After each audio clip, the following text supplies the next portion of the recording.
नाज़रीन, कराची में दरियाहनि ऐं नदियुनि जे कुदरती लंघनि ते कब्ज़नि ऐं उन्हनि जे नुक़साननि बाबति सेमिनार कोठायो वियो। उन हवाले सां पेश आहे कराची मां हीअ रिपोर्ट। सिंध जे सुञाण धुरनई वकील बिरादरी चयो आहे त दरियाई ऐं नदियुनि जे लंघनि ते कब्ज़नि जो असुल सबब धारी आबादकारी ऐं सरमाएदार माफ़िया आहे। दरियाउनि ऐं नदियुनि जे कुदरती लंघनि तां कब्ज़ा ख़तम करण लाइ कानून मौजूदु आहे। अहिड़ियुनि ॻाल्हियुनि जो इज़हार हिननि कराची प्रेस क्लब में कुदरती आबी गुज़रगाहुनि ते रुकावटूं ऐं इम्कानी ख़तरनि जे उनवान हेठि कोठायल हिकु सेमिनार खे ख़िताब कंदे कयो। उन मौक़े ते तक़रीब खे ख़िताब कंदे तोड़े मेहरान टीवी सां ॻाल्हाईंदे GSN मास चेयरमैन अब्दुल ख़ालिक जूणी जो एडवोकेट काज़िम हुसैन मैसर, अंबीरा अशफाक, गुलाम रसूल कलमती, मोहम्मद तोहीद ऐं ॿियनि चयो त दरियाई वहकरनि जे लंघनि ख़ासि करे कराची जे नदियुनि ते कब्ज़नि खे ख़तम कराइण लाइ जिदोजहद करण जी ज़रूरत आहे। सादी टाउन त पहिरियों दफ़ो न ॿुधो आहे, हिन दफ़े त घटि ॿुधो आहे। 6-7 साल अॻु में त उते हेॾो चेल जेॾो पाणी हो, सभु घरनि वारा माण्हू छॾे विया ऐं उनजो रीज़न मेन इहो ई आहे जेको तव्हां चयो, जेके कुदरती वहकरा हुया पाणी जा। ॾिसो, कराची सॼे सिंध जे सॼे पाकिस्तान जे आख़िर में आहे, त सिंध जो प्लस बलोचिस्तान जे पहाड़नि जो सॼो पाणी कराची ॾे अचे थो ऐं उन जूं वॾियूं नदियूं जेके वहंदियूं हुयूं उहे बंदि थियूं आहिनि ऐं उनजो जेको उन्हनि ते त ॻाल्हाए वञे थो त नदियूं बंदि थी वियूं आहिनि, कराची ॿुॾे थी, पर उन जेको असली कारण आहे उन ते घटि थो ॻाल्हायो वञे ऐं उहो आहे लामहदूद छुड़वाग धारी आबादकारी कराचीअ में। का पुछा ॻाछा न आहे, माण्हू अचनि था, जेके पाणीअ जा लंघ आहिनि, जेके नदियूं आहिनि उन्हनि ते माण्हू घर ठाहिनि था, उन्हनि ते कारोबार कनि था, जेके वॾियूं जेके कंपनियूं सोसाइटियूं ठाहिनि थियूं उन्हनि जो त थोरो घणो ज़िक्र थिए थो, पर ॿिया जेके माण्हू अॼु झूपड़ियूं ठाहिनि था, ग़रीब माण्हू आहिनि, पर इहो त मतिलबु कोन्हे। हाणे बि वञो, जेका ॿोॾि आई न हाणे, उन जे अॻिले ॾींहं ते मां लियारी एक्सप्रेस वे सां ईंदो आहियां, कोर्ट आयुसि, हाणे बि ॾिसो वञी लियारी नदीअ जे तरे में माण्हू घर ठाहियो वेठा आहिनि। त मां जेके चवां थो त असुली जड़ हुनजी इहा आहे त हिन धारी आबादकारीअ खे रोकिजे। जेकॾहिं कराची जो रुगो मिसाल वठो, हाणे त पूरी सिंध में दरिया जा ॿई किनारा कब्ज़ा थियल आहिनि। कराची में ॿ नदियूं आहिनि मेन, लियारी नदी ऐं मलीर नदी, त उन ते कब्ज़े जेके कब्ज़ा करे ऐं इंक्रोचमेंट करे ऐं ठाहियूं आहिनि, बिल्डिंगियूं ठाहियूं आहिनि, जॻह ठाहियूं आहिनि, ॿिया प्रोजेक्ट लॉन्च कया विया आहिनि, त उहो सॼो पब्लिक के एक्सचेकर जेका आवाम जो पैसो उहो ज़ाया कयो वियो। ॾिठो त कुदरती तौर तां पाणीअ जे पंहिंजो रस्तो संभालियो तो, रस्ते सां पाणी जो गुज़र थियो त उहा तबाही हुते आंदी।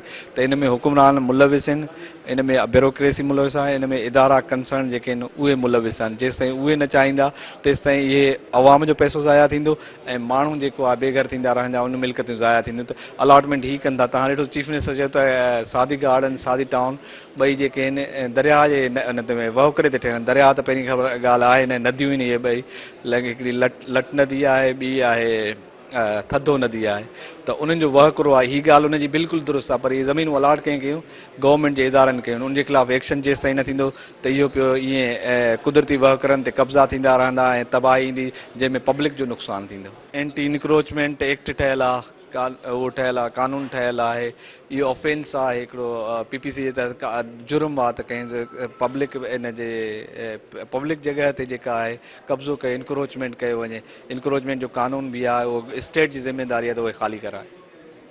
इंसान को रिहाइश चाहिए, अगर आपकी रियासत उसको सस्ता घर, एडिक्वेट हाउसिंग प्रोवाइड नहीं करेगी तो लोग आबाद होंगे। असल तजावज़ात जो है, असल कब्ज़ा जो है वो लैंड माफिया का है, जो रेती बजरी दरिया से मुस्तकिल निकाल रहा है और जिससे मलीर एक्सप्रेसवे एक दरिया के किनारे पे बनाया जिसकी वजह से सैलाब आए।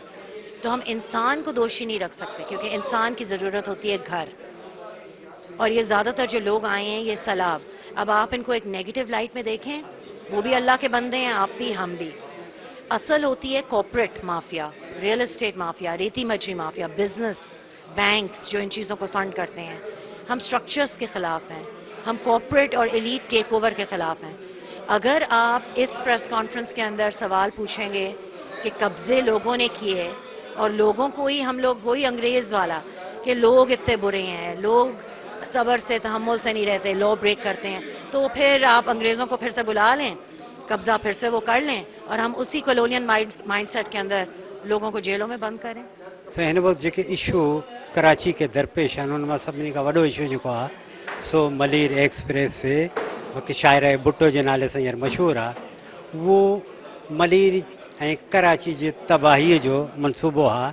सरकार खे इहो हुअणु घुरिजे आहे त सरकार इन मनसूबे खे हिते जे माण्हुनि जे डिमांड ते ठाहे आहे। हिते जे माण्हुनि इन जी मुखालफ़त कई, मुख़्तलिफ़ फोरमनि में इन खे हाईलाइट कयो त बाबा खुदारा कराची ऐं मलीर ते रहम कजो, इहो मामिलो जेको आहे इन खे संजीदगी खां वठो। पर सरकार इन मामले में क़तन संजीदो न आहे। हुनजो वॾो सबबु इहो आहे त हींअर जेको बोर्ड आयो आहे, इहो त बोर्ड न हो, बोर्डनि अञा ॾिठा ई कोन्हनि। 77 में जेको बोर्ड आयो हो, वरी 2020 में जेको बोर्ड आयो, उन त सॼे कराची खे बोड़े छॾियो।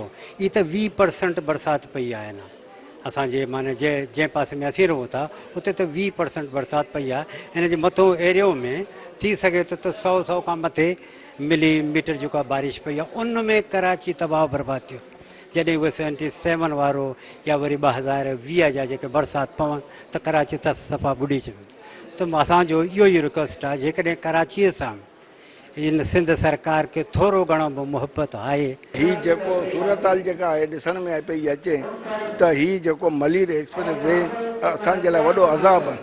ही मलीर नदी त अञा 20% आई आहे। सही माना में जेकॾहिं मलीर नदी अचे त इन रोड जा छीछड़ा कढी छॾींदी। मलीर जे अंदरि हिकिड़ो बर्निंग इशू आहे। मलीर हिकिड़ो जेके इशूज़ जेके आहिनि, इशूज़नि जो हिकिड़ो मर्कज़ बणिजी वियो आहे। उन में त तमामु घणा ने मलीर नदियूं आहिनि या जेके बि नदियूं आहिनि उन्हनि में जा रेती बजरी जो उठाव जेको थिए पियो, तव्हां 70-80 सालनि खां वठी जेको उनजो खणत थी आहे, उहो तमामु घणो उन्हनि में 2 माफ़ियायूं आहिनि। हिकिड़ो माफ़िया जेका आहे लोकल माफ़िया, ॿी आहे गवर्नमेंट जी माफ़िया। गवर्नमेंट पाण माफ़िया आहे। हाई कोर्ट जो ऑर्डर आहे, हाई कोर्ट जो ऑर्डर आहे त 2012 ऐं 2013 में रेती बजरी ममनू आहे। जेके नदियुनि ऐं किनारनि जा जेके वाकिरा आहिनि, ख़ासि करे कराची जे अंदरि इहो मलीर नदी आहे, लियारी नदी आहे, उन मथां हिननि आबादियूं ऐं स्कीमूं ठाहे छॾियूं आहिनि ऐं मुख़्तलिफ़ क़िस्म जा कब्ज़ा जोड़े छॾिया आहिनि। DHA ज़ुल्फ़ाराबाद, बरिया टाउन ऐं ॿियूं जेके वॾा सरमाएदार ऐं जागीरदार आहिनि, जेके मुल्क जा धनी ऐं कलम निगार जिन जे हथ में इहे फ़ैसिला थियनि पिया, उहे जेका सो हिन जी कटाई कनि पिया ऐं उते शहर आबाद कनि पिया ऐं सोसाइटियूं आबाद कंदा। नतीजा इहो थियंदा त शहर जो नेचुरल जेको फ्लो आहे उहो डिस्टर्ब थिए पियो ऐं जेको पाणी जो फ्लो आहे डिस्टर्ब थिए थो। ऐं इन जे करे न सिर्फ़ु उन में हुकूमती धुरूं, उन में अदालतूं, उन जे अंदरि सरमाएदार, ठेकेदार ऐं उन जा लोकल नुमाइंदा मुलसिन। तंहिं करे हीअ असांजो हिकिड़ो अवामी मुतालबो आहे त बाबा हीअ जेके बि नेचर खे डिस्टर्ब न कयो। छो त चवंदा त जॾहिं तव्हां नेचर खे डिस्टर्ब कंदा, वेन यू डिस्ट्रॉय नेचर विल ऑटोमेटिकली डिस्ट्रॉय यू। तंहिं करे फितरत सां तव्हां खिलवाड़ न कयो। फितरत तव्हांखे तबाह ऐं बर्बाद करे छॾींदी, तव्हांखे ख़बर बि कोन पवंदी। मुक़ररनि वधीक चयो त लियारी ऐं मलीर नदी समेत ॿियनि हंधनि ते कब्ज़नि कराइण में सरमाएदार तबिको मुलविज़ आहे। नदियुनि जे लंघनि ते हाउसिंग सोसाइटियूं ऐं प्रोजेक्ट जोड़े अवाम जो पैसो हड़प करण सां गॾु कुदरती लंघन ऐं फितरत सां खेॾियो पियो वञे, जेको मुस्तक़बिल में इंतिहाई ख़तरनाक साबित थींदो।